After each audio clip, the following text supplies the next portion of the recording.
Thank you very much, Mr. President Tshisekedi, for granting me the opportunity for this interview. It's a pleasure for me to be sitting with you here in Kinshasa. I really appreciate it.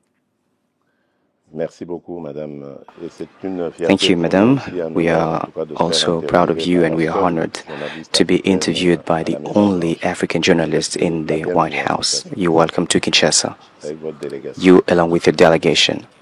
Thank you, Mr. President.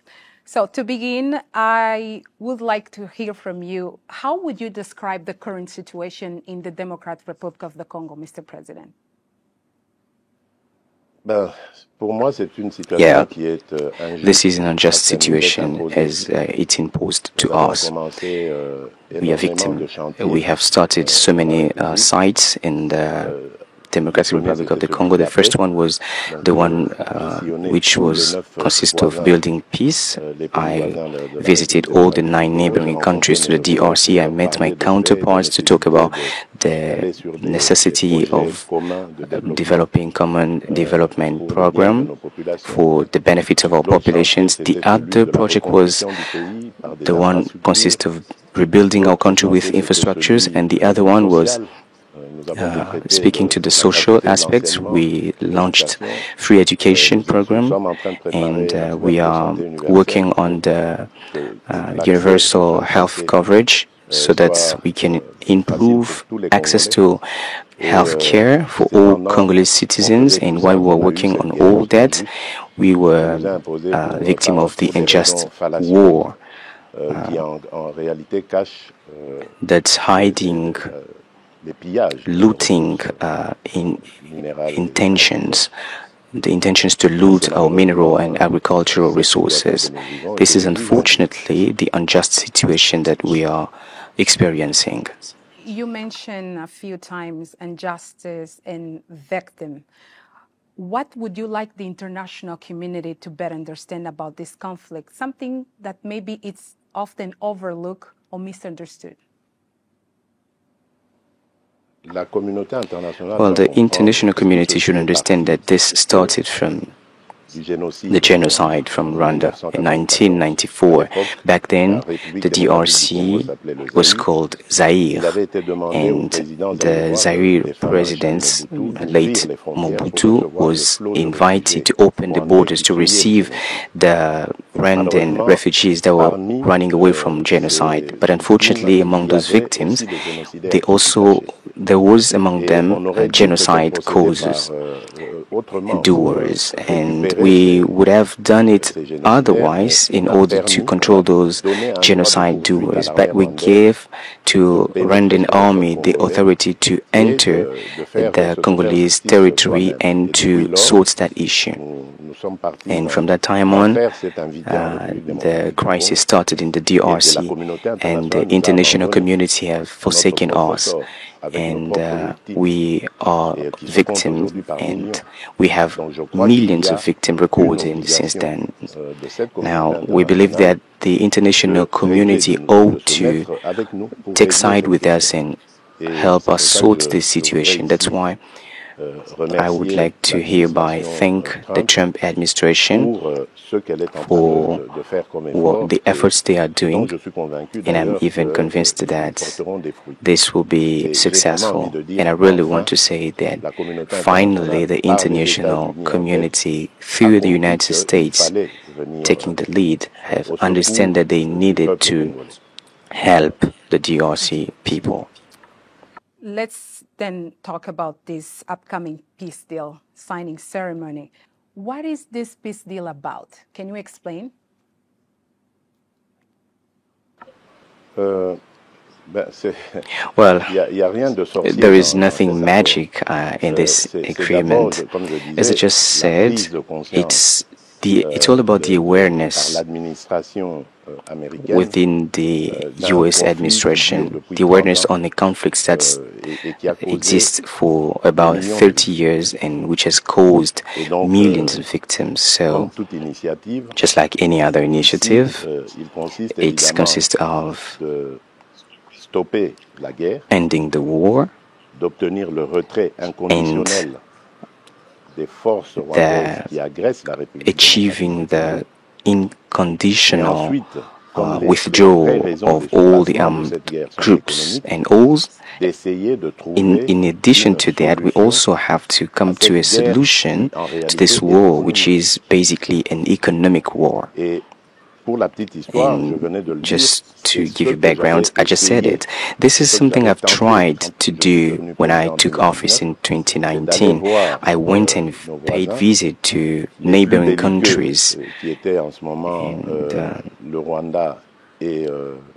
And back then, there was Rwanda and Uganda and Burundi that were the most concerned, because back then, Burundi also joined Uganda and Rwanda against the DRC in order to suggest this deal between us and see how we could be able to move towards a cooperation based upon economic exchanges instead of fighting, having these tensions, useless tensions that would have consequences on the stability of the region. Unfortunately, in 2022, Rwanda went on war against us, and Uganda understood that we are now building good relationship with President Museveni, and Burundi, thanks to President Ndayishimiye, they have also considerably improved their relation with the DRC. They are now a sister country. Now we hope that with the mediation of the US administration, this peace will come true. Why do you think President Trump is so interesting to bring peace to DRC? Why he's working so hard to bring peace to DRC, in your point of view? First and foremost, because he announced it. And then President Trump represents the first world power. The US are actually the leaders, and everybody knows the influence of the US.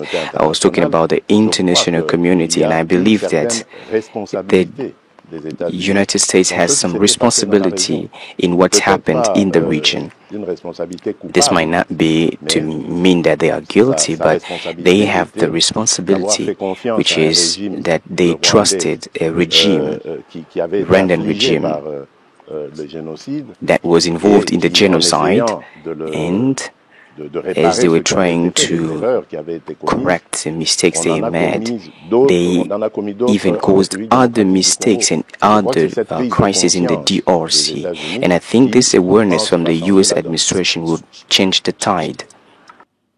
As you know, Mr. President Trump eagerly desired to bring peace to DRC, as he personally told me many times. And he put together this specific team that has been working really hard to push this deal to really happen. And he not only wants to bring peace to DRC, he also wants to end the war between Russia and Ukraine. He's looking the situation in the Middle East. And my question for you, Mr. President, when we see peace finally reach DRC, are you considering to be the first African president to nominate President Trump for a Nobel Peace Prize? Pakistan just did it, by the way.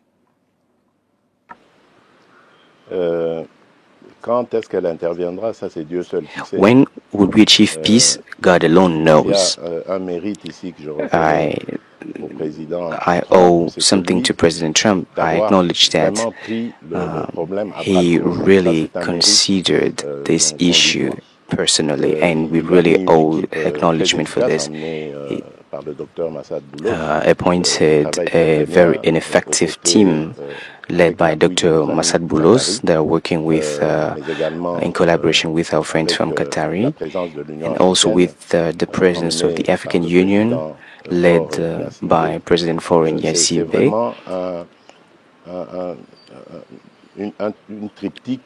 Well, this is something that's progressing very well, and now we are at the point of the principal agreement. A set of principles have been selected for the agreement, and if everything goes well, by the end of next week, both of our foreign ministers from Congo and Rwanda would meet in the United States to sign more than a principal agreement. and then we will come to endorse around President Trump in the United States. But I don't know when that would take place. It will depend upon both the progress of the events on the ground, but also it will depend on the U.S. agenda. As we know that the U.S. are involved in so many issues. You talked about the Middle East, and you talked about the war between Russia and Ukraine, and we also have the conflict between Iran and the DRC. So it will depend on those, but I think this might take place around mid-July. But then after that, I believe if they manage to achieve this, to end an unjust conflict that has caused thousands and hundreds of thousands of were dead. And some people would say that this war has caused more dead than the Second World War.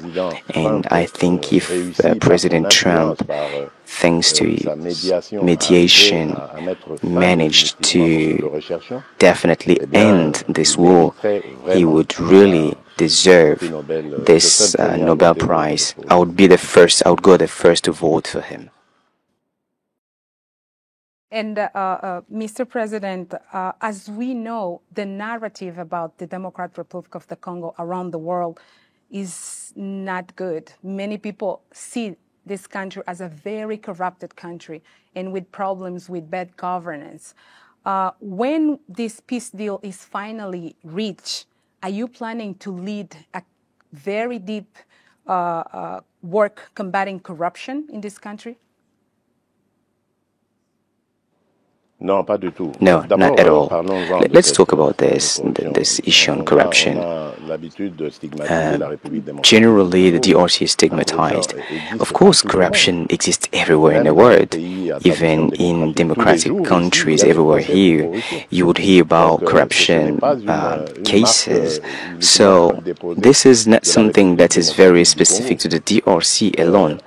And then you have to know that there are multiple items that are to be considered in our country when you talk about this corruption. The first thing is behavior. During all these recent years, we have considered issues with behaviors.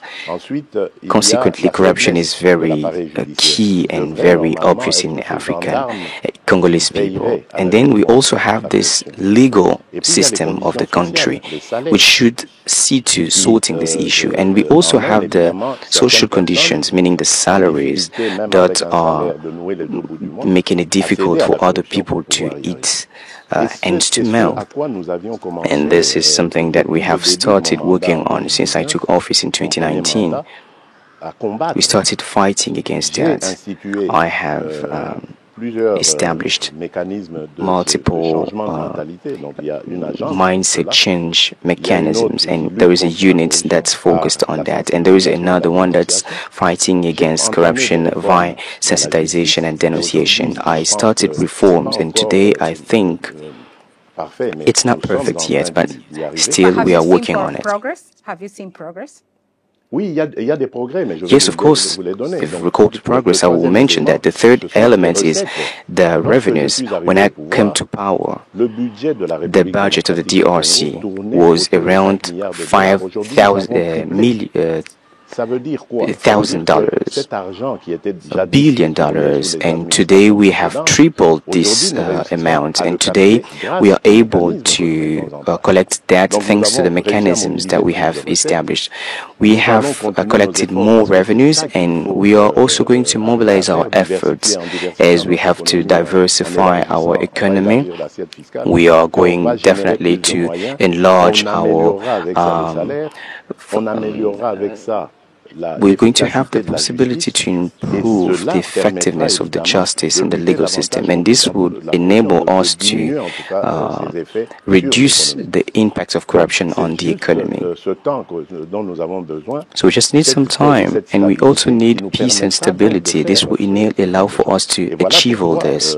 That's why the deal, as we were talking about that, the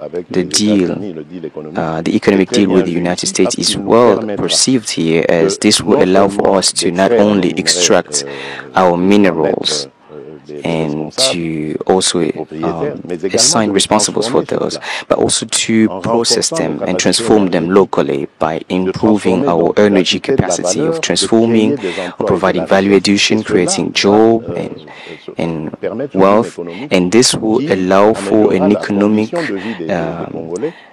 development, and this will have impact on the mindset of the Congolese people, as I just said, and this will allow for them to work for the development of their country instead of corrupting the economic system. So that's it. We just need some more time. We need concentration. We need peace and stability. President, the peace agreement, the peace that will come to DRC will bring a lot of opportunities for investment. Are you considering to boost this fight against corruption? Because there is many investors that will be looking to come to DRC.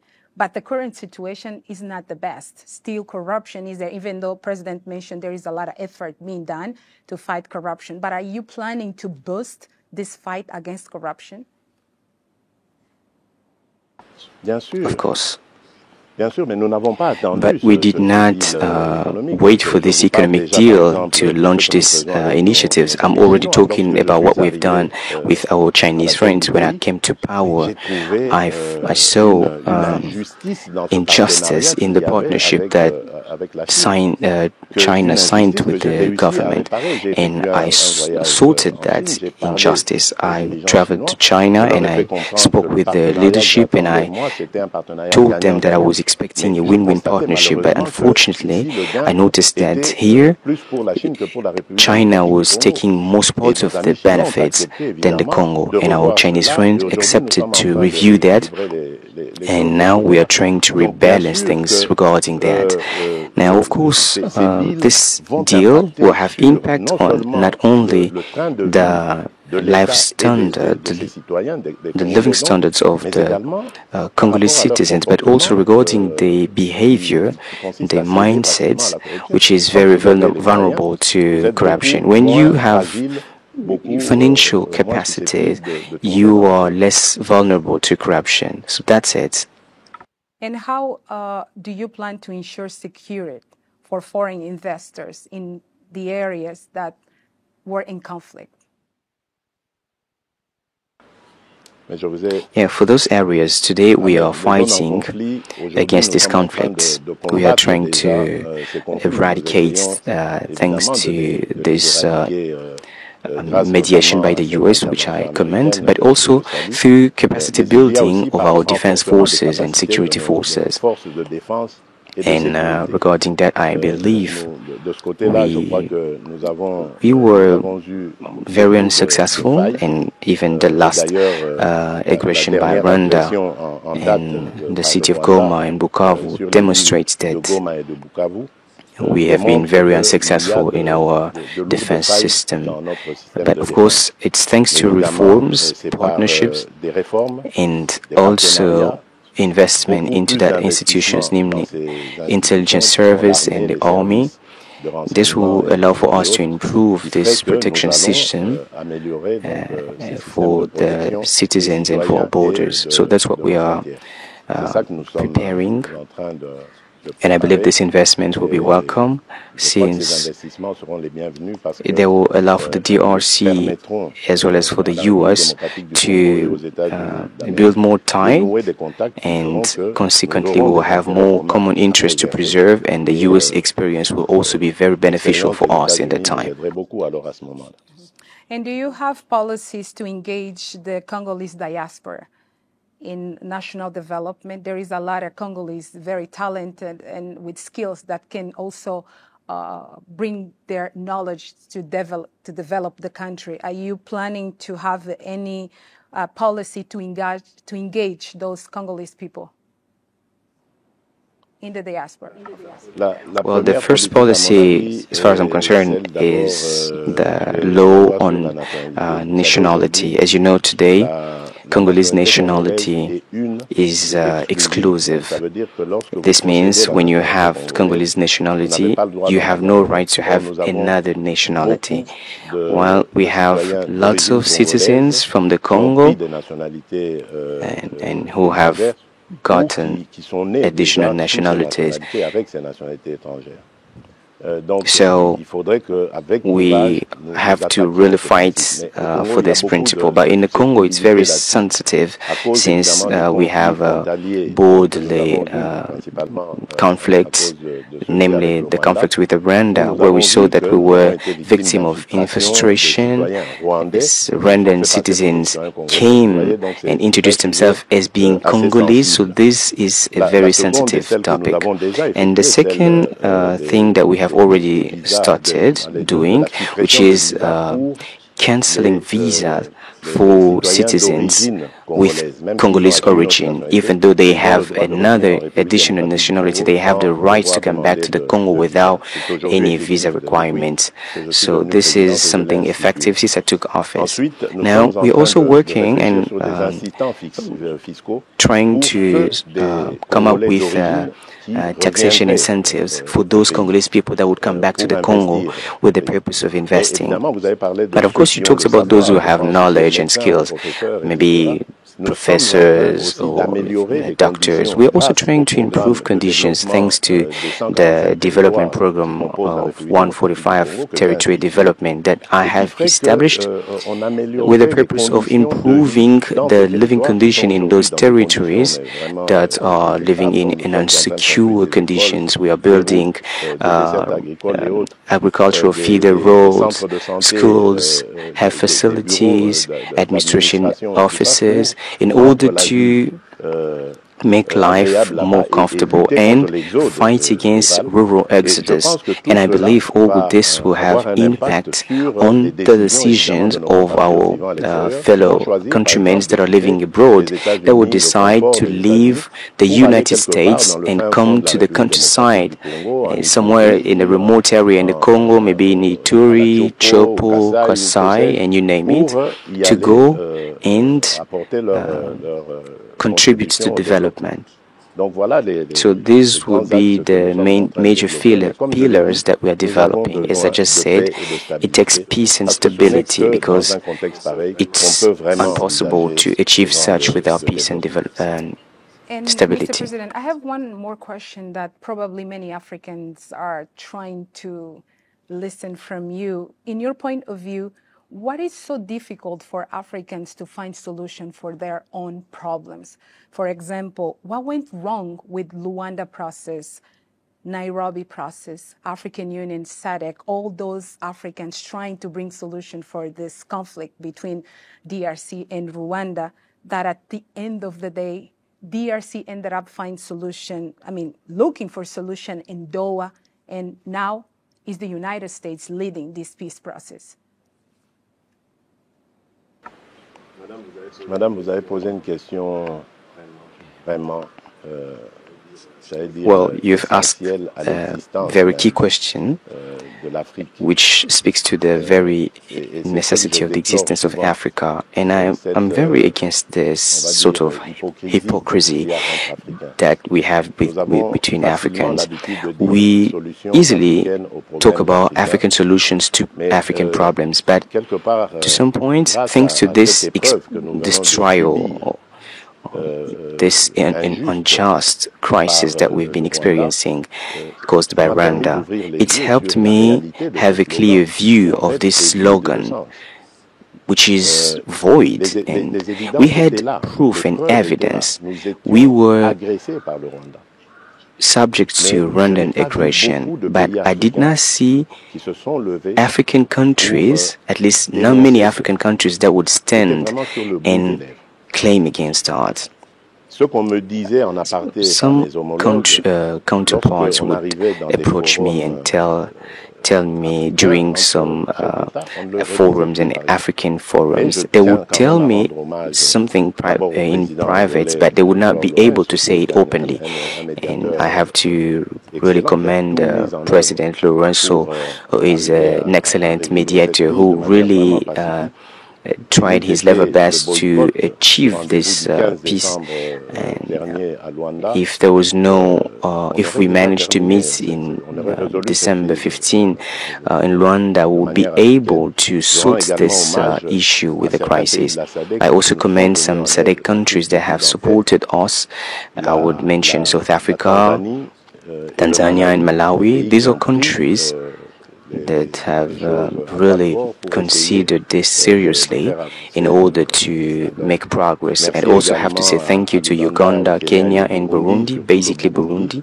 They have they really stood with us and took side with us. I really have to mention this country because many others did not take the courage to be involved as these countries have done. And this is the issue that we have in Africa. Obviously, we also have some influence from outside the continent, I think. But I believe the true independence is to be able to say that we have principles that we agreed upon. And among these principles that we agreed upon, we have the one that speaks to the non-aggression of an African state on another African state. So once this is successful and achieved, this is a principle that we all agreed upon. We should be courageous enough to say this cannot take place, but we're not doing it. The issue with the Africans is that we are ourselves the very problem. We are accepting and agreeing upon principles that we do not abide by. When I took office in 2019, there was a resolution that read, in 2020, the objective would be to silence the arms and weapons in Africa. Was it achieved? No. Today, it's very unsuccessful, meaning we are voting principles that we do not even abide by. As long as we behave this way, other continents would never respect us, would be crying here and there saying that African people are not respected. This is what we have to start doing. We can only be respected by others as long as we are able to respect the commitment we made. President, that we as an Africans, we are not united. We don't have the same view in some matters. That's why we continue to have those problems. Well, our union is only, it's not real. How can you ever talk about unity when a nation can go cause millions of deaths in a neighboring territory? And this is seen by everyone with the purpose of looting of minerals. What kind of unity would you talk about? I want you to really delve deeper into this word. I cannot define unity with this behavior. So it's only, it's not real, that unity. We just talk about it, but it's not real. Maybe I was naive as I believed in this African unity, but I think it's, this is the lesson that I learned from this crisis, and it's really therefore important to go everywhere across Africa and say that the African unity that we all talk about is not real. The African unity would really start with respecting the principles that we have selected and voted for, and the one that... Last question, Mr. President. What message would you like to send to President Trump, saying that finally those years of war that Congolese people have been suffering is about to end? Well, first of all, I have to say thank you for his interest, as during the first term of President Trump, he completely overlooked Africa. But now he has demonstrated interest for Africa, and we thank him for that. And I also want to encourage him to pursue and advance. For Africa, I am convinced, and I believe I'm not the only one believing this, Africa is the future of the world. Now is high time to prepare for this future, taking side with Africa and supporting us in our efforts aiming at developing our continent. And I'm convinced that if President Trump keeps on doing that, he will remain the president, if not the greatest, at least one of the greatest that the United States has ever had. And I believe he will receive this Nobel Prize. Thank you, Mr. President. Thank you very much. Merci, madame. Thank you, madam. I'm honored.